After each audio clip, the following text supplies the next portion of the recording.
Okay, folks, buckle up, because it's that time again. Time for our weekly deep dive into the world of FPL.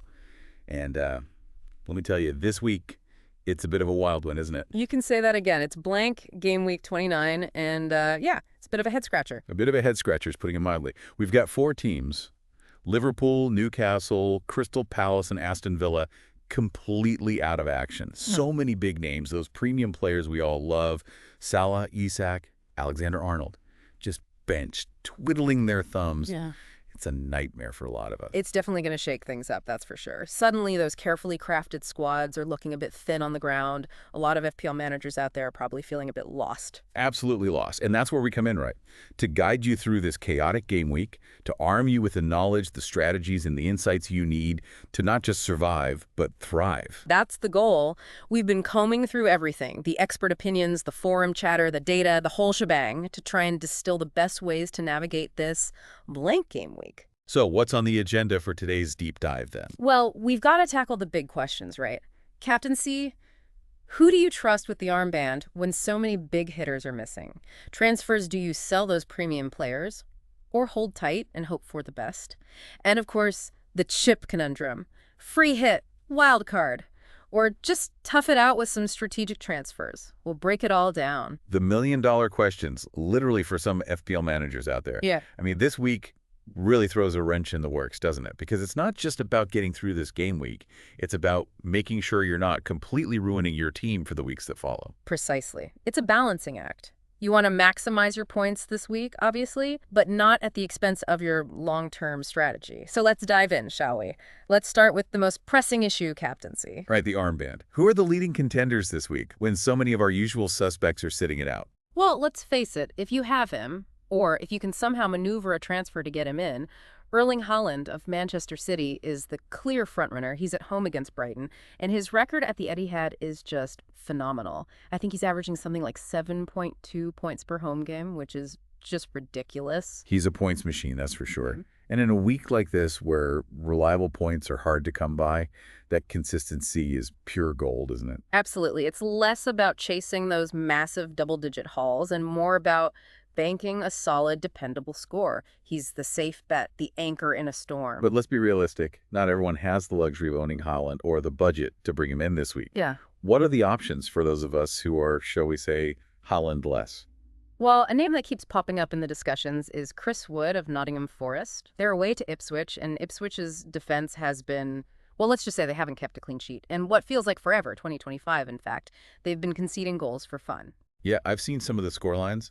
Not pretty reading for Ipswich fans. So you're saying it's a good fixture for a striker like Wood? On paper, it looks fantastic, and if you look at his record, Wood tends to do well against newly promoted sides, which Ipswich are, of course. So there's that historical factor working in his favor as well. Okay. Ipswich's defense, or lack thereof, noted. Anyone else making a strong case for the captaincy? Well, you can't ignore the most transferred-in player this game week, Bruno Fernandes of Manchester United. They're away to Leicester, and while Leicester aren't as defensively fragile as Ipswich, Fernandes loves playing against them. He racked up a massive 17 points against them earlier this season, his highest score of the year, I believe. Oh, yeah, I remember that game. It was a Bruno masterclass. Right. So those are your safe-ish bets then. Haaland, if you can, Wood or Fernandes as solid alternatives. Not too much. But hey, it wouldn't be FPL without a bit of a gamble, would it? So for those who are feeling adventurous, a couple of differentials worth considering. Hit me with those differential picks. I'm feeling lucky. All right, how about Justin Kluivert of Bournemouth? They're at home to Brentford, and Kluivert has been quietly ticking along, picking up some decent attacking returns. Bournemouth's attack has been clicking lately too, so he could be a sneaky little differential pick. I like it. An under-the-radar pick. Anyone else for those who really want to go against the grain? Okay, here's a real punt for you. Jurgen Strand-Larsen of Wolves, away at Southampton. Now, I know what you're thinking, Wolves, really, but hear me out. Kuna is suspended, which means Larson should get more minutes, and Southampton's defense has been, well, let's just say generous. Okay, I'm intrigued. So there you have it, folks. Haaland at the top, then Wood, Fernandes, Kluivert, and the wildcard, Larson. Choose your fighter. Now, let's talk about a player who's causing a lot of FPL angst this week, Cole Palmer of Chelsea. He actually has a fixture away to Arsenal, but he's the second most transferred out player. What's going on there? Yeah, it's a bit of a head-scratcher at first glance, isn't it? I mean, a game is a game in a blank game week, right? But I think it highlights a very common frustration in FPL. Those players who look great on paper, but just don't deliver the points. Palmer has been getting into good positions, he's taking shots, his underlying stats look decent, but those returns just haven't materialized lately. And with so many other fires to put out this week, managers are cutting their losses, trying to free up funds for those all-important players who are actually playing. Yeah, the temptation to jump on the Haaland train is very real. I get it. Hmm. But is selling Palmer a knee-jerk reaction? Should we be holding on, hoping he turns it around? It's a tough one. There are definitely arguments for both sides. On the one hand, after that Arsenal game, Palmer has a really nice run of fixtures: Spurs, Brentford, and then Ipswich at home. And let's be honest, that Ipswich game is looking like a potential goal fest for anyone playing against them. Yeah, Ipswich are shaping up to be the whipping boys of this game week, aren't they? Pretty much. But here's the other thing about Palmer. His ownership is sky high. A huge chunk of the top managers have him in their squads, which means that if he does explode in one of these upcoming games and you've sold him, you're going to be kicking yourself. You could plummet down the rankings. So it's a gamble either way. Sell and miss out if he hauls, or keep and watch him blank again. Exactly. You've got to weigh up the risks and rewards. Do you think Haaland's potential upside against Leicester in Game Week 30 is worth sacrificing Palmer for his potentially more favorable fixtures? It's a tough call. The experts are divided on this one, and ultimately it comes down to your individual team structure, your risk appetite, your gut feeling. And how much you trust Pep Guardiola's roulette wheel when it comes to Haaland's minutes. Oh, Right? absolutely. Pep roulette is always a factor. Okay, let's move on to the next big decision chips. Free hit, wild card, or just try to ride this blank game week out with some clever transfers.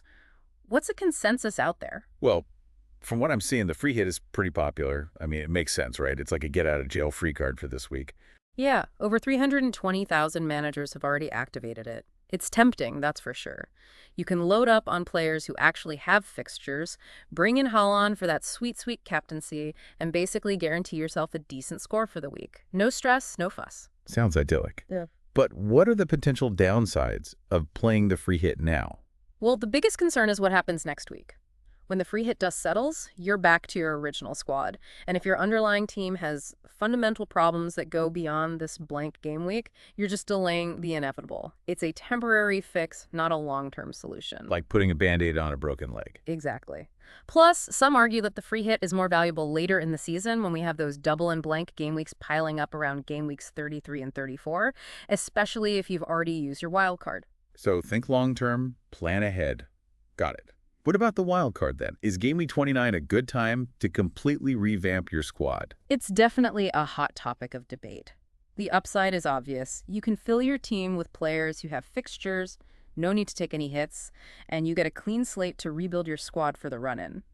Some managers are even building wildcard drafts that not only cover this game week, but also set them up for those potential double game weeks in Game Week 32 with Crystal Palace and Newcastle, and maybe even further down the line. So it's not just about firefighting this week. It's about getting ahead of the curve. Exactly. It's about planning for the future. But here's the catch. We don't have the full fixture picture yet.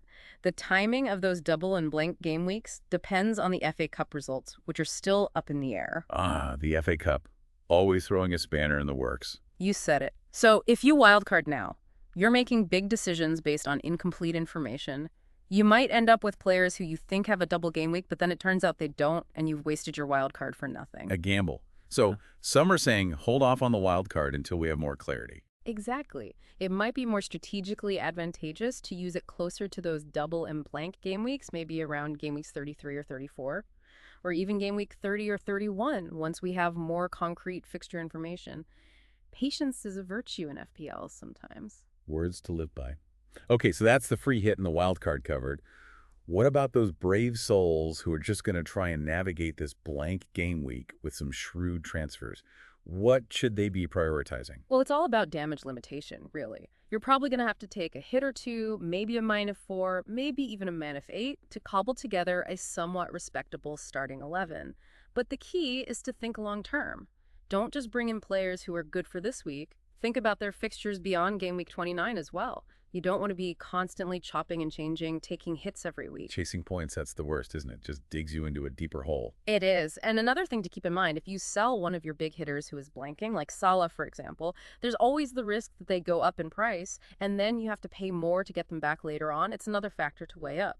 It's like FPL is trying to punish us for even daring to participate this week. It does feel that way sometimes, doesn't it? Look, even fielding 9 or 10 players this week might be a viable option. It's better than taking a nag 12 hit and still having a weak team. Sometimes you just have to accept that you're going to take a hit on your points and focus on minimizing the damage. Okay, that's actually quite reassuring to hear. I think I was getting a bit too hung up on fielding a full 11. Now, let's talk about some specific players. Beyond the obvious captaincy contenders, who are some of the other key transfer targets for those of us trying to build a semi-functional team this game week? Okay, let's start with defenders. Arsenal's Gabriel looks like a pretty safe bet at home to Chelsea. Chelsea's away form has been a bit shaky lately, so a clean sheet looks possible. Bournemouth also have some decent defensive options. Kirkes is a cheap pick, though there's a slight chance he might be suspended for the FA Cup, so keep an eye on that. And Gvardiol has shown that he can chip in with a goal every now and then. Good to know. Any other defenders worth considering? Yeah, Nottingham Forest's Milenkovic is an interesting one. He's a threat from set pieces, and against Ipswich, they have a good chance of keeping a clean sheet. Wolves' Aitnery is another option. He likes to bomb forward from wingback, so he's got some attacking potential. Attacking defenders, always fun. What about the midfield then? Who's standing out? Well, you've got your obvious premium picks, like Fernandes, who we already discussed. But if you're looking for something a little bit different, Cliver and Senesi from Bournemouth are both in the mix. Senesi had a bit of a hamstring issue recently, so check his status before you make any moves. And you can't go wrong with Nottingham Forest's Gibbs White. He is in great form and has that juicy fixture against Ipswich. And what about the Manchester City midfielders? Are any of them worth a punt? It's risky, I'll be honest. Pep loves to rotate, so unless you're on a free hit and have access to reliable team news, it's a gamble. But if you're feeling brave, Foden, Silva, De Bruyne, even Mahrez, they all have the potential to haul. Silva has been getting limited minutes recently, though, so maybe steer clear of him for now. Yeah, pep roulette can be brutal. Okay, last but not least, the forwards. Any hidden gems there? Well, Evan Nelson of Bournemouth is back from injury, and he could be a good budget option. He's got some decent fixtures coming up. Chris Wood, as we mentioned before, is a solid pick. And then there's Jurgen Strand Larsen of Wolves, who could be a real bargain with Kuna suspended. And if you're really scraping the barrel, Beto of Everton is a cheap option who's potentially on penalties. Right, so plenty of options to consider, from the premium picks to the budget enablers. But before we make any hasty decisions, we need to stay on top of those injury updates, right? Yeah. Especially this week, when so many players are already missing. Absolutely. So let's run through the key updates. Liverpool. Alexander-Arnold is still out. No confirmed return date yet. Could be back before the end of the season, but who knows with Liverpool injuries. Salah and Isak are obviously blanking. Aston Villa. Watkins picked up a knock midweek, but he was always going to blank anyway, so not a major concern. Crystal Palace.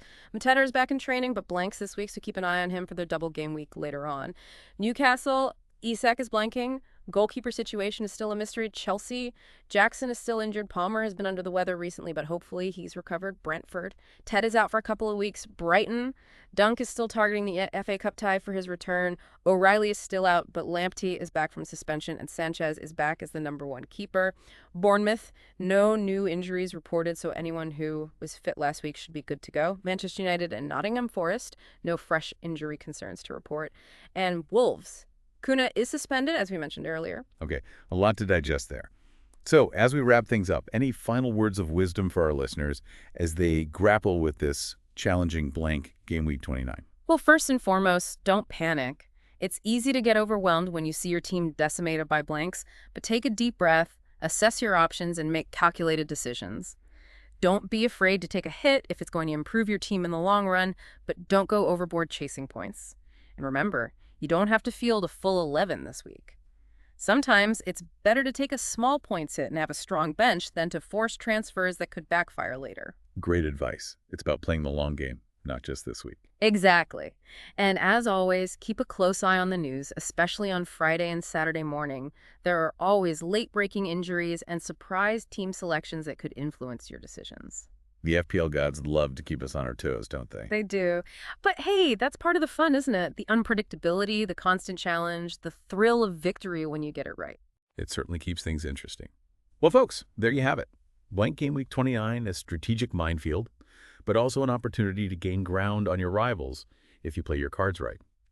No matter what your team looks like or what chips you have left, remember, there's no right or wrong answer. It's all about making the decisions that you think will give your team the best chance of success, both this week and for the rest of the season. Couldn't have said it better myself. It's your team, your strategy, your journey. Enjoy the ride. And on that note, we'll leave you with one final thought. As you finalize your teams for Game Week 29, think about this. How will the FA Cup results impact your chip strategy for the rest of the season? And is there a player out there flying under the radar who could be the differential that catapults you up the rankings? The answers to those questions might just be the key to FPL glory. Thanks for joining us on this deep dive, and good luck this game week. We'll be back next week to dissect the carnage and see who came out on top.